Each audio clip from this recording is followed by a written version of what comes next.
Now it's with great pleasure that I introduce Michael Warmack, who's going to talk us about the Enterprise, the tall ship Enterprise. I don't know if you saw that wonderful ship. What was it called? Tenacious, come into the harbour, into the bay. Yes. Wonderful, absolutely wonderful. So Michael's the general manager of the Enterprise, and over to you, Michael. Thank you.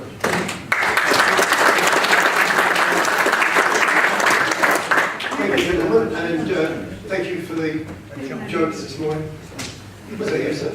I thought it was very appropriate from a Royal Australian engineer. I know by your tie you were, or are. Good spot. Pleasure. Gentlemen, today I'm going to talk to you a little bit about the tall ship Enterprise and also about the original Enterprise and its role in the foundation of Melbourne. And I'm going to throw you a challenge in a few moments' time, but we'll come to that.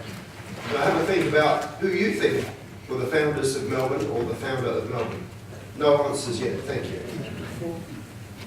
In many respects it's a small ship compared with the Tenacious that came in over the weekend, but we are Melbourne built and the only square-rigged ship of its nature to be built in Melbourne in 138 years.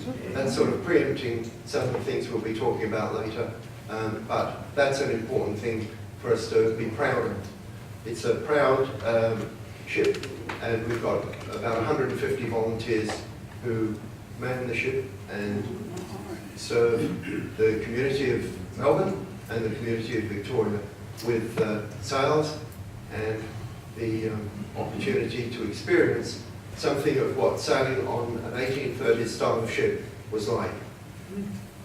The mission of Enterprise Ship Trust is to tell of the story of the foundation of Melbourne and to tell how and who was involved in that, but also to allow people to enjoy and experience the sailing on an 1830s technology ship. We'll be ready in a moment, I think. I'll keep talking. Can we, the public, access this? Absolutely. The ship is available for a whole range of sails. It's available for 1 hour sails next weekend from Williamstown, and 11, 12:30 and 2:30 on both Saturday and Sunday. And throughout the year we sail from Williamstown, Geelong, Mornington and other locations, Port Arlington. So I'd encourage you all, that's coming at the end, but I might as well get the sales chief to come and sail with us, either individually or as a group, or get a group together on one of our weekend sails. Can you come into Blackrock? Can you come into Blackrock? I'll take advice on that. We don't usually come into Blackrock. We have some draft restrictions on how far we can go. But I'll throw the question to you, which I was going to throw in a few slides' time. Who founded Melbourne? Anybody got a few names that they could throw to me? Faulkner? Buckley? So we've got three names there so far. Wedge, Faulkner, Buckley. Wedge. Okay. Any others? The Shrove. Okay. I'm going to tell you that none of those are correct. But all of those are well-known names, apart from which I don't know about which. But certainly Buckley, I think we all know well.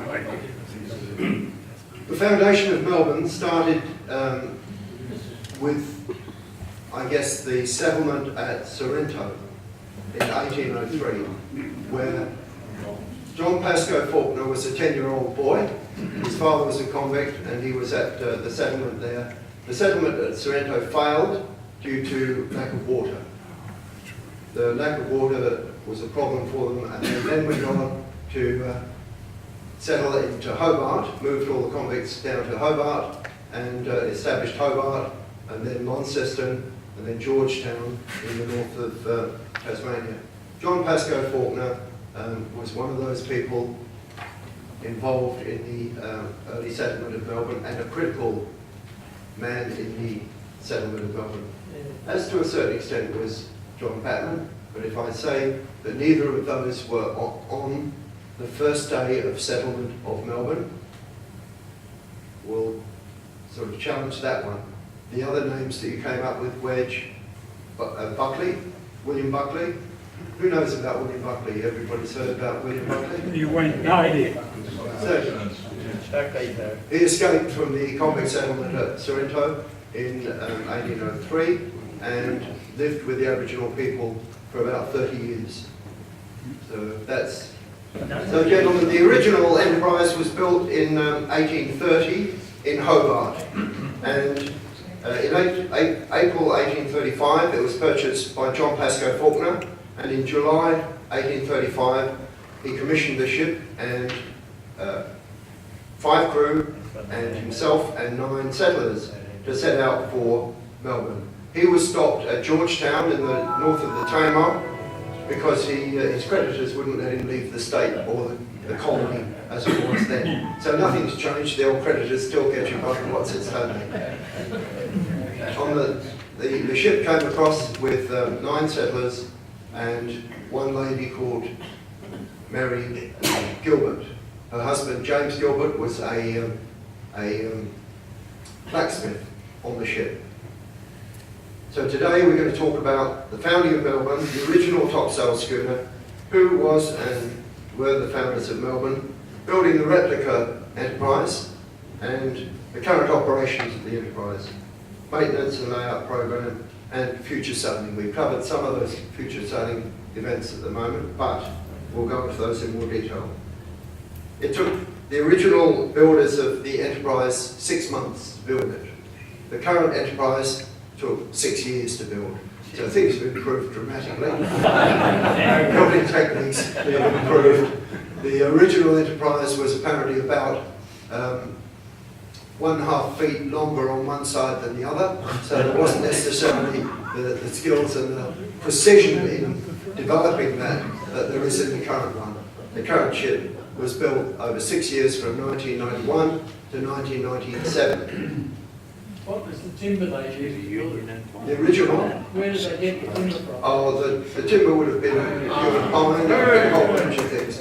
There's a whole, the new timbers for the new ship, or the current ship, were built from a whole range of different timbers, all recycled. So I can give you the details of those, but they're all a whole range of different timbers. The only trees that were felled to make the current ship were in business. Were the 2 masts. So here we have the Enterprise in Victoria Harbour, Melbourne, and it's 181 years this month that Melbourne was founded. On the 30th of August 1835 was the day the first settlement of Melbourne occurred. Michael, move the microphone back around this way a little bit. That's it. That'll be good? Everybody happy? We've spoken about what we're going to talk about today, and I'll just give you a short video to show you some of the things that might inspire you to come and visit us and to sail with us.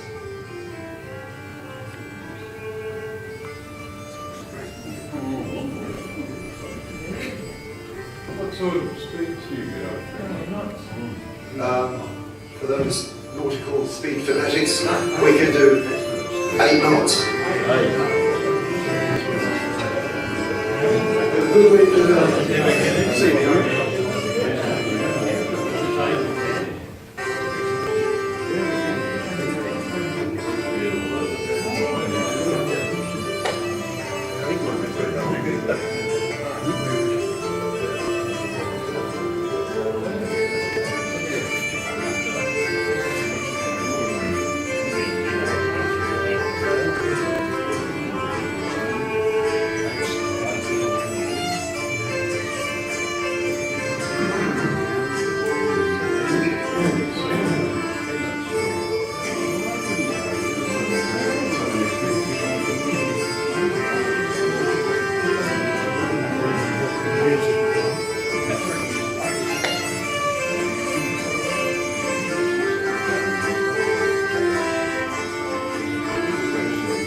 Thank you. So that gives you a little bit of an idea of what it looks like out on the water. It's a great ship to sail. We can get up to 8 knots with a good wind behind us and steady seas, but it's not a fast ship, it's not a racing ship. 1830s technology, built in exactly the same style and the same rig as the original ship would have been built. In 1835, John Pascoe Faulkner purchased the ship and they walked the ship. It took them 3 weeks to get across from Tasmania.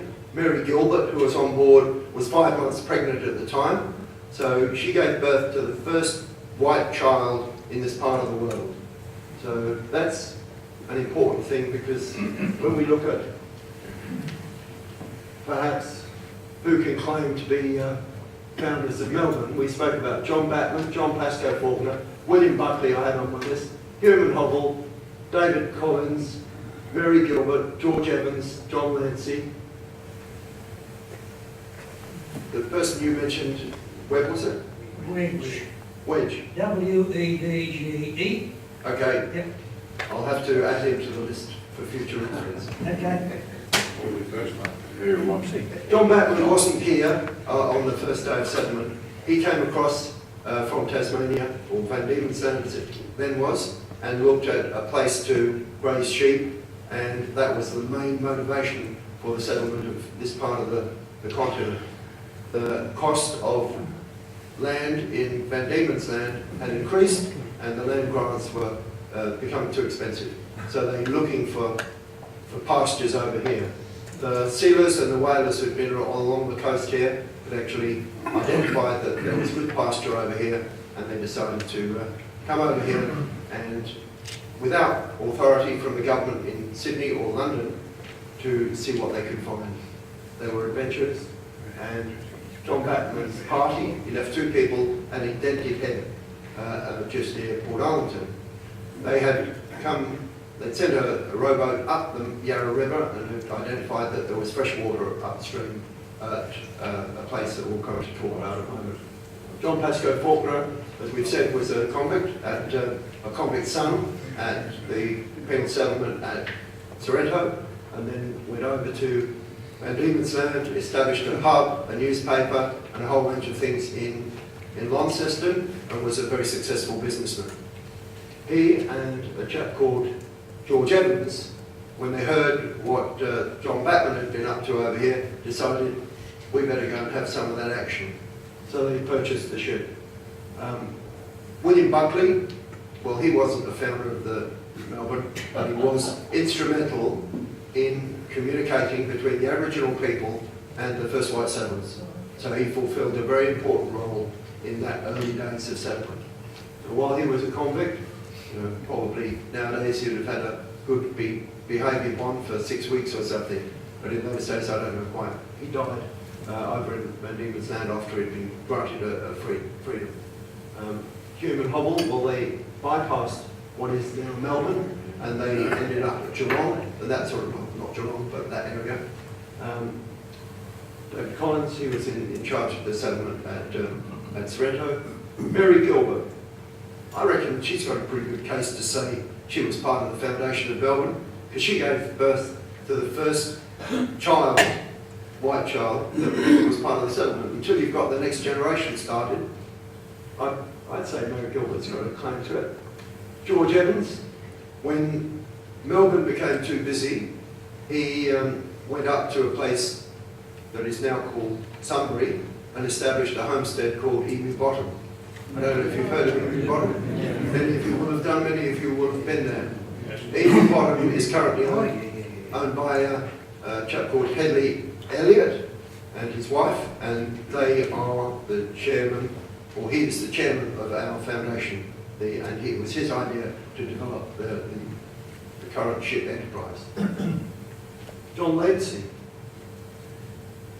he was the master mariner in charge of the settlement of the 9 people who came and founded Melbourne on that first day, the 30th of August, 1835. He is officially recognised by the Melbourne Day Council as the founder of Melbourne. And that's a name that I don't think many of you or any of you will have heard of. He was not the master of the ship that brought it over. That was John Hunter. But John Lancy is the person that the Melbourne Day Council recognised as being the founder of Melbourne. So what did it look like back then? Well, there's a picture of, based on our current Enterprise, but that's what it might have looked like then when the ship came up the river, walked up the river, took them 3 weeks to get across from Launceston to here, and you can see in the background there's a waterfall. That waterfall they refer to as freshwater falls, and it is, sorry, did someone say Dyke Falls? No, Dyke's Falls are further up the Yarra. These falls were where the aquarium is today. They were demolished in about the 1890s, or maybe before that, to make the river more navigable. But yeah, when the ship had reached them, it had got its fresh water supply permanently above the falls, and so they established the place, the vital ingredient for a new settlement, fresh water. Which river came in there? That's the Yarra. No.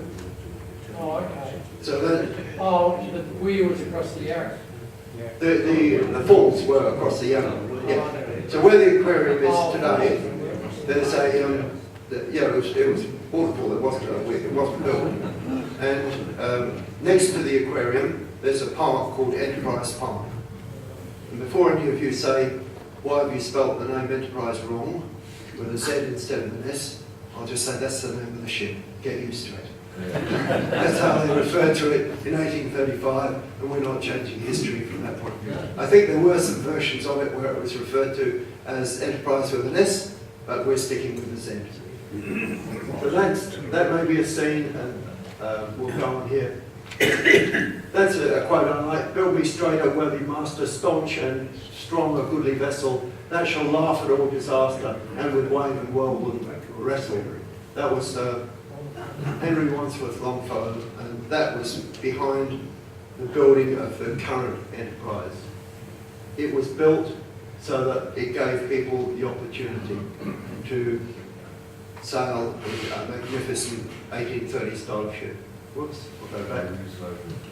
Okay. It's the only ship to be built in Melbourne in the last 138 years. Completed at the ports and harbours at Williamstown. It cost $2.4 million. It's planned to last 75 years. Fingers crossed on that one. And it was launched by Felicity Kennett on the 30th of August, Melbourne Day, 1997. Only square commercial sailing ship built in Melbourne in 138 years. It also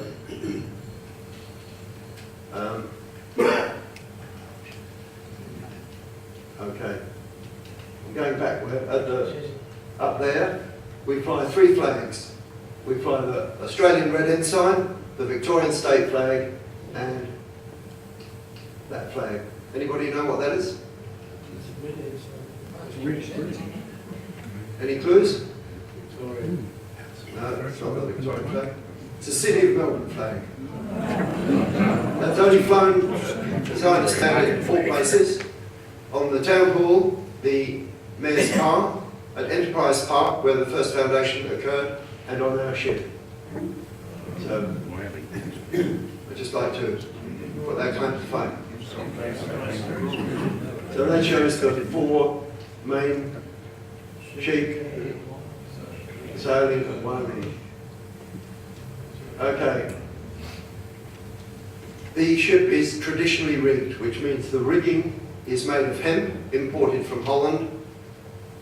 The sails are made of flax, and the lubrication is tallow, which is sheep fat, and the ropes, the lines, are dipped in Stockholm tar, which is traditional. That's what the Vikings used to use 1,000 years ago to preserve their lines. So that's some of the girls and teams bending on the sails at our layout. I'm going to go through some of this fairly quickly. That's the ship in convoy with the Rona H down at Hobart. So these were when we were down at Hobart last year. So you can see it's It's got up to 8 sails, and they're made of canvas, flax canvas imported from Scotland.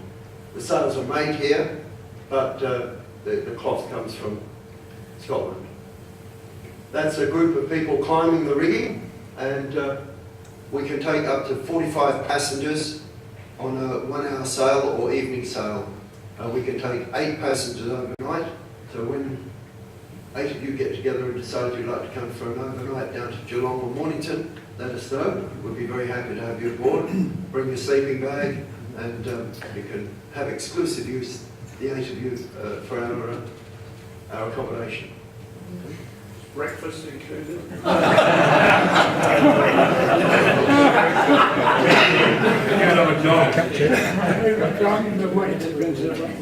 So dinner and breakfast, I include. You bring your own sleeping bag though, okay? Yeah, we provide dinner and breakfast.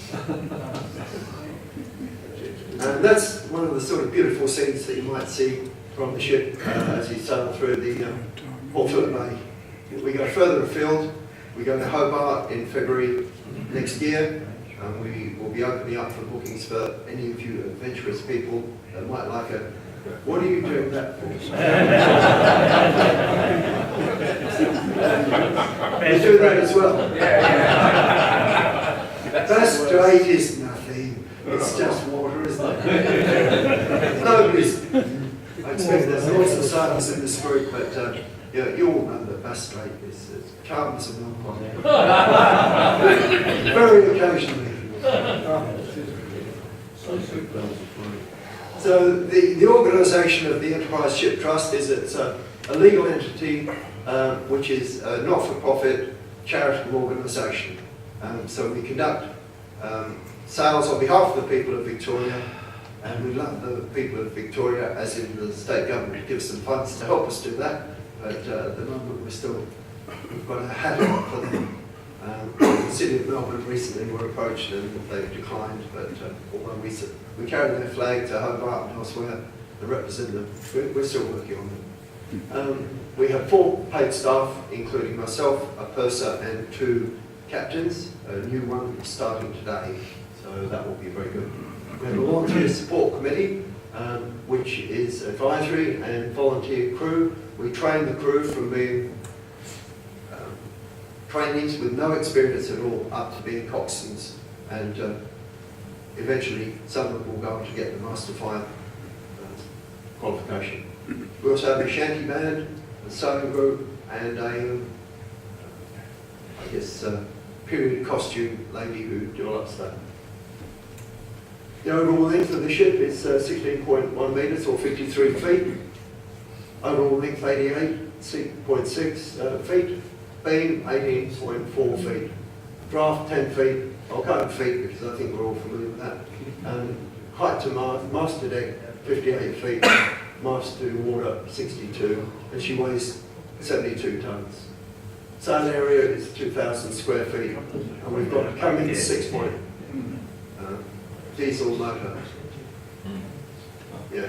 And Cummins were kind enough to donate a new engine to us, which was installed in the ship 2 weeks ago.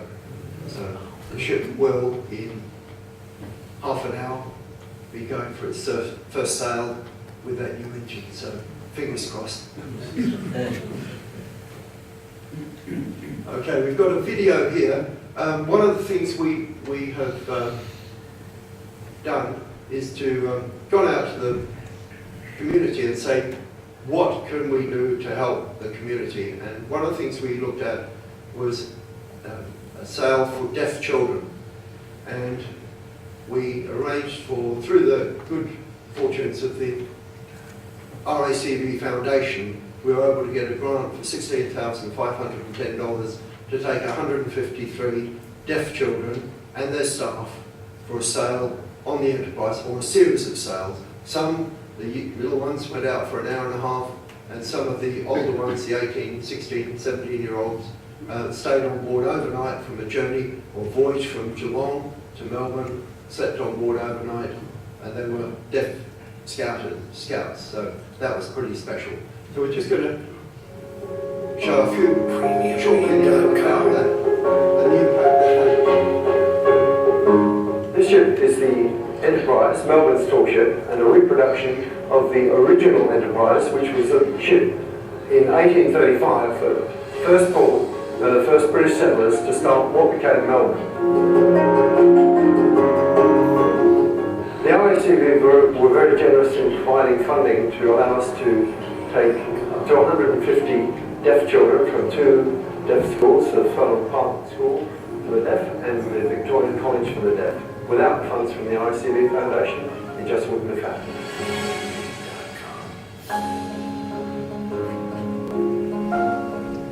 The purpose of the trip was for the children to enjoy and experience history, so it became real to them. Deaf children learn best with visual waves, so having a real life experience where old things become new again it's amazing for the kids.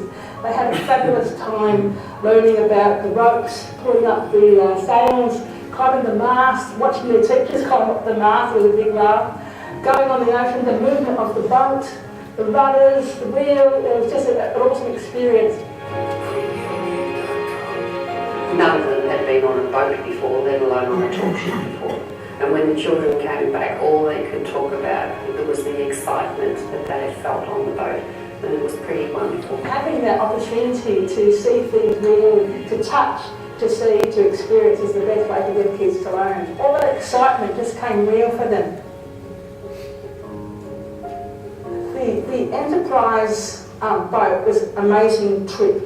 It all happened because of the generosity of the RACV. We're very, very grateful for their sponsoring us to make this happen. The people on the Enterprise were amazing, and all together we just had the best time. Thank you. That lady that was talking at the beginning and end there, she's obviously deaf and was one of the teachers from the Victorian College for the Deaf, and the other lady was the principal of Furlong Park School for Deaf Children in Altona. So we had a wonderful time with those, and I've put in a bid for some funds to take them again. So hopefully Freemasons Victoria Foundation will come to the party on that one. If not, we'll have to look for another sponsor. So if anybody here has some connection with anyone that might be able to support us in any way like that, we'd be very happy to do that. So as I mentioned, we do crew training from basic no knowledge of the ship or sailing at all, me, to a trainee deckhand through to coxswains and people who are able to stand watch on an ocean voyage or down to Hobart. We're going to go to some pictures of layout at the moment. We've just completed today, as I said, in half an hour's time, the ship will be sailing for the first time since the 19th of June. We've gone through a major maintenance program over the last 2 months, and I'm just going to share with you some of the pictures of the crew working on that. We've done over 2,000 hours of volunteer work over that last 2 months, and we just about killed the master engineer who's been working on it. He himself has done over, he's been doing about 10.5 hours a day for 41 days out of the last 44. So he had last weekend off, and he looks much better for it yesterday. Okay, so I'm just going to flick through a few of these, and I won't make comments on all of them, but we've got young Beth there, sanding, painting, lunchtime, out on the jib boom, scraping. All the timbers of the ship were scraped, coated with Stockholm tar and other. We've got a happy bunch there with the background just in the evening where the lights are starting to come on. Chap.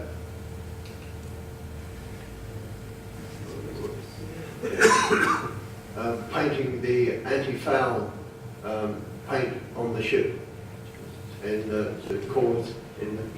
We've got young ladies and young men, old men, a few old ladies. We're open to all groups. So that's where the anti-foul black paint was being applied. We actually thought we were getting red paint, which was what we had on before, but when we opened the tin up, it was black. It didn't matter, we were giving it free, So any free gift is a good one. And it worked out quite well. But up the rigging, sail making, that's Kevin the master, making the sails. Guys tightening up the lines on the front of the ship. Beth there again, tarring the mast. That's some of the rigging that came off the ship and was replaced with new hemp rigging from Holland. Every piece of line that came off the ship had to be marked and ensure that we could identify where it came from so that the new rigging went back on exactly the same length and style. That's where they're just about to take the topmast off, and that's Kevin and Eden up there doing some work. All very safe.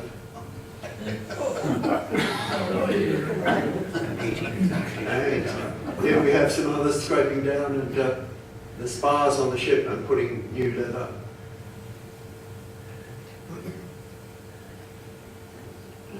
Sanding down, painting, tarring, scraping and rope making again. There's with the topmast has been taken off, so she looks a bit there. All the spars are gone. There's nothing there. That's about as naked. If you look down here, you can see the normal water line is there, and that's where we are. Because of the weight of timber and sail and ropes that have come off, we're actually sitting higher in the water. Happy Ray, working away. And this is where we were getting the new engine in Kevin down there. The engine is sitting way down there. We had to remove this piece of timber to make room to get the engine out. That's the gearbox that's been stripped out, and this is the engine coming out of the hold. We had to rig up block and tackle to be able to get that out through the hole. And there's a few of the guys who are proudly standing around the new engine. This chap here has just come in on the Tenacious. He's an American guy from Louisiana, and he spent a week coming down with the Tenacious last week.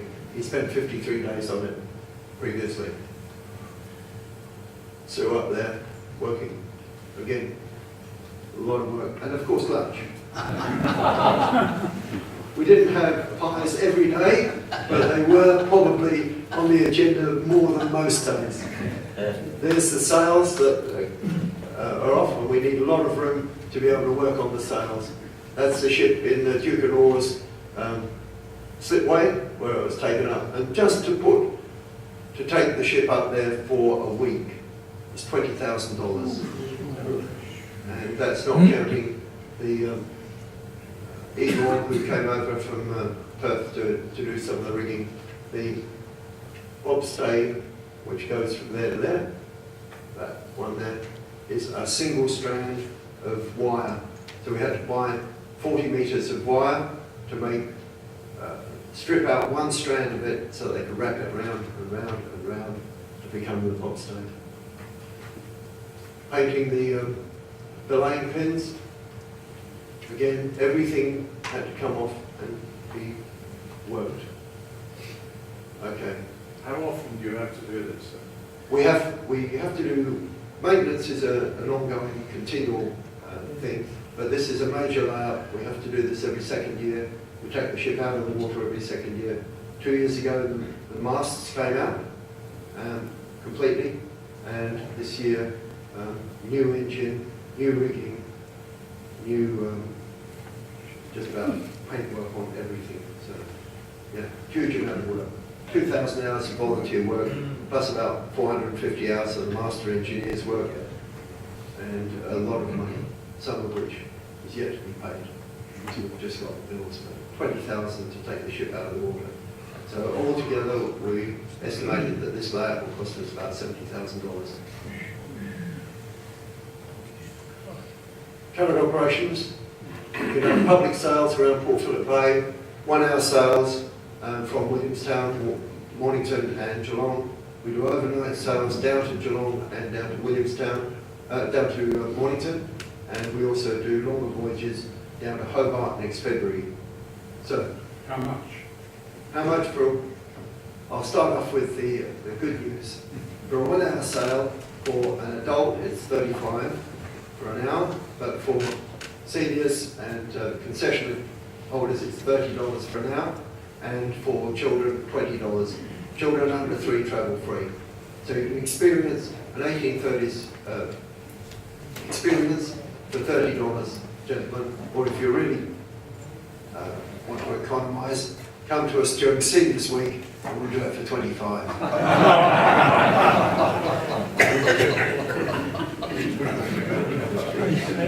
If you want to go to Hobart with us, if you want to go overnight down to Geelong or Mornington on a Friday night, dinner, bed and breakfast, bring your own sleeping bag, share the evening with 7 of your new best friends. That will cost you $125, which I think is quite reasonable. If you want to sail back from Geelong, get the train down there and come back with us, a group of 20 of you, that will cost you $105 to get your dinner included in that. So quite reasonable, I think.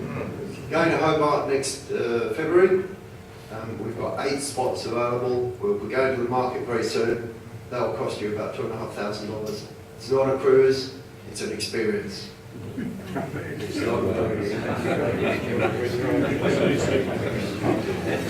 Bass Strait can be a little bit bumpy, but it can also be delightful. Which way do you go? We go down the east, well, from Melbourne we go out through the heads, we go out for about 35 nautical miles, turn eastwards, go to Deal Island usually, stop at Deal Island, go ashore, go and look at the lighthouse, the museum there, and then on to Flinders.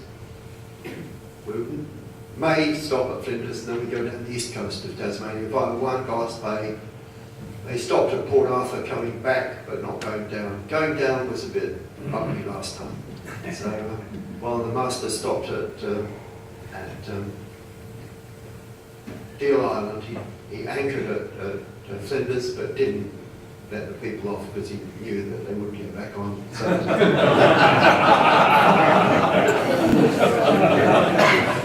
we go to Port Welsh Falls, Portland.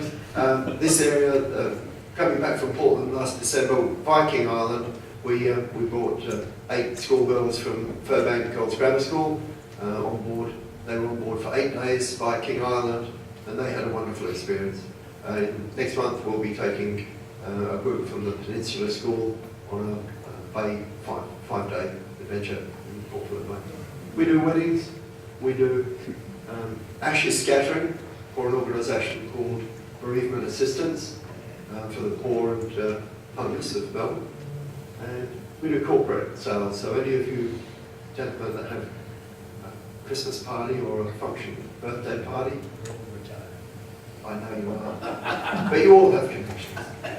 You all have families. So, yeah, overnight and evening interport sales, Portland voyage via King Island, girls' school late day, pirate weekends in May each year. May is usually when the season is starting to cool off a bit, but we have our pirate weekends. So the crew gets get dressed up as pirates. The passengers enter into the spirit of things, the kids and the older pirates come along, and we have a best dressed pirate, junior pirate, and we have our own Jack Sparrow look-alike, and he comes up from Geelong. So, and we'll be going to, we went over to King Island, we'll be going to King Island again next Easter, so if you want a 5-day excursion into the delights of all the cheese and that sort of thing over there. So ways you can help us. You can volunteer as a crew member. That doesn't necessarily mean you want to sail, but we always have maintenance work and other things we need people to do. But you can come and sail with us. You can charter the ship for a community or fundraising. If you wanted to raise funds for your organisation, we're happy to discuss with you how we can assist you. Make the ship available. We charge our basic price. You charge what we would normally charge, $35, and you can make yourself $400, $600 or $1,000 for your organisation. Cover our costs. We give you the basic price we can manage for. sponsor a young person to sail with us. Why not? And tell your friends about the Enterprise. Question, sir. Overnight accommodations, hanging bunks, or swinging hammocks, or bungee hammocks. They're bunks. Yeah, not hammocks. Just checking, I might go. Yeah, I mean, what I'd recommend if you're looking at an overnight or a longer one, come and have a 1 hour sail with us. You can see over the ship. Then you can say, yeah, I can do that, no problem. And if you're happy with that, come along.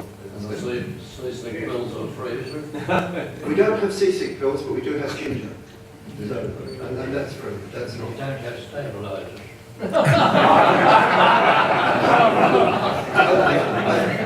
I think that feature was actually a lot after 1830. Michael, Roger. $70,000 you've just done a refurbishment, Frank. Oh, sorry. Yeah. How does that, is that just come?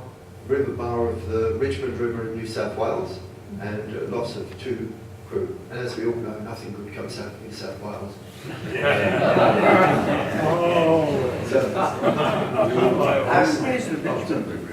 As the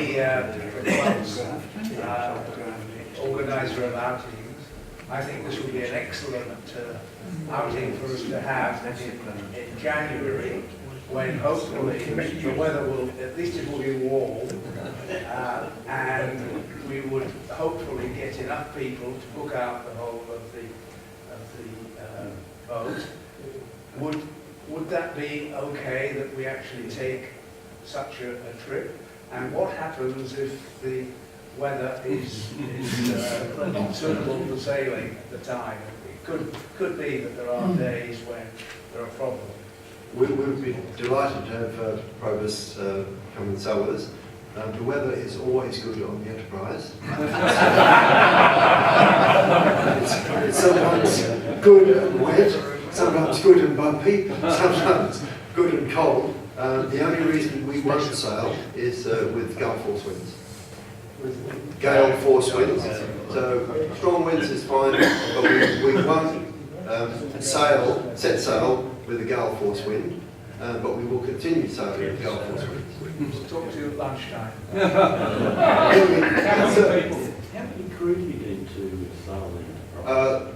We need 6 crew. There will be a master and 5. We usually have master and 6, and then we can, because we have trainees on board all the time, we can have sometimes up to 10 or 12 crew on board. But we have accommodation for 9 crew and 8 passengers. Although we sometimes put passengers in with the crew. You have a supplementary. If you come on board, do you get an opportunity to take the helm? Yes. Yeah, climb the rigging. Yeah, absolutely. Yeah, we encourage you to climb the rigging.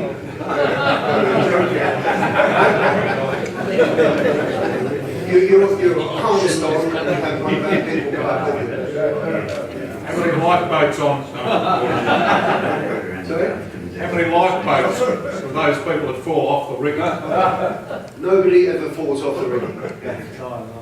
We do have a life rafts for 54 people. You talked about the hour trips. Is that out of Geelong or out of Melbourne? It's out of Williamstown, Geelong and Mornington. We do them all those locations. We occasionally do them from Docklands, but Docklands is an enclosed area, and for us to get out onto the bay, it takes us about an hour to get out of the river. Because I was surprised you asked the Lord Mayor, when in actual fact you should be asking the Mayor of Geelong, not the Lord Mayor. So is it all days or just the weekends? Weekends, but you can hire us any day of the week. Oh, okay. Typically the hour ones are on the weekends? Yes, they are. That's our main sort of... Okay, thank you very much. Yeah. How long are you in any of the ports? How many of those visits, how long are you in it? So, for example, Geelong, we'll sail down there on the first Friday night of the month, and then we'll come back on the Sunday afternoon. So, Mornington the same. Williamstown, we just do a day trip down. Well, we go to Port Arlington, we go down there for the Mussel Festival in January, Celtic Festival in Queen's Birthday, and usually just My before. reason for answering that, because I had a look at the grants in the, on Bayside, the recent grants, and I was astounded at the various types of people that get grants. And I'm just making a suggestion, of all those ports you go to and bring a bit of business, Yes. why don't you tap into some of those shires for a donation, whether it's $5 grand or $2 grand or... Yeah, every little bit helps. I've got someone who's one of our volunteers who's working with me to go through all the grant possibilities at the moment. Michael, very interested, he wants to know what insurance cover he gets. He wants to know what the insurance cover he would get and if he went on one of these trips. Yeah, sure. We will look after the insurance, and if by any chance you perish, we'll scatter your ashes at sea.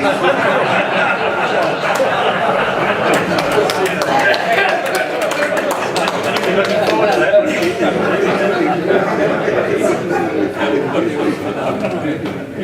Almost a serious question. Any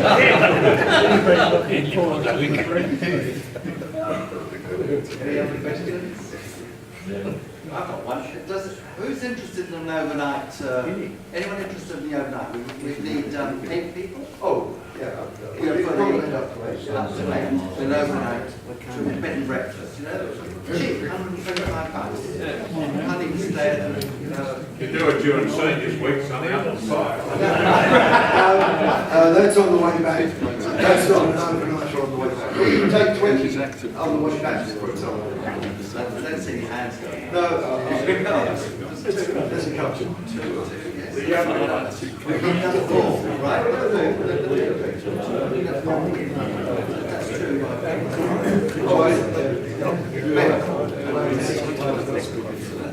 Is alcohol permitted on board? Alcohol is permitted on board, although I'm probably not going to allow on board for the Hobart trip. But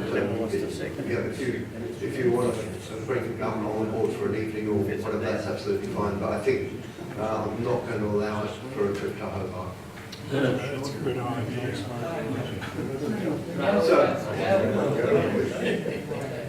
Handling sales on a ship like that, with far experience, train, I presume they crew, training. Yes. Not just volunteers. Well, the volunteers are the crew. So while the master will have a Master 5 qualification or Master 4 and MED 3, Marine Engine Driver, the crew will be volunteers and they will be able to handle all weather conditions. So I've been on board on a trip as a passenger before I became involved as a volunteer initially in Force 10 in Australia, and down to Wilson Pond, and it should be handled very well. I can say I have never been seasick on the ship, although the first night I was on the way down Port Washington, the lasagna disagreed with me. That's my story, I'm sticking to it. Thank you, Michael. I'd just like to ask Howard here to say thank you. Well, thank you very much, Mike, for a very, very informative speech. History of Melbourne and the story of the Enterprise. I think most of it's pretty interesting. We'll gain an hour for us for it. And maybe those who are going to do the overnight. So, it's appreciate it. Thank you very much.